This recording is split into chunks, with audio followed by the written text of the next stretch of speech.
4-ാം തീയതി 4 മണിയാകുമ്പോഴേക്കും full result വരും. അതിനുശേഷം MLA-മാരുടെ യോഗം ചേരും. ആ ഹൈക്കമാൻഡ് ഡേറ്റ് തീരുമാനിക്കും.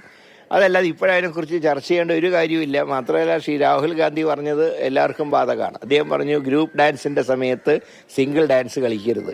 അതാണ് എൻ്റെ യാഥാർത്ഥ്യം.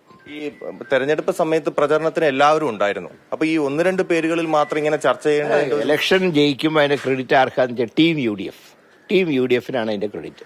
ഇങ്ങനെ ഈ ചർച്ച നടത്തുന്ന സോഷ്യൽ മീഡിയയിലൊക്കെ ചർച്ച നടത്തുന്നവരോട് KM എന്താണ് പറയാനുള്ളത്? അല്ല, അത് പാർട്ടിക്ക് ഗുണകരമല്ല. അത് അവർക്കും ഈ ചെയ്യുന്നവർക്കൊക്കെ അറിയാം. പിന്നെ ചിലര് കലക്കാൻ വേണ്ടിയിട്ട് നിൽക്കുകയാണ്. അങ്ങനെയുള്ളവരോടൊക്കെ സഹതാപം മാത്രമേ ഉള്ളൂ. അതൊന്നും ഇവിടെ നടക്കില്ല.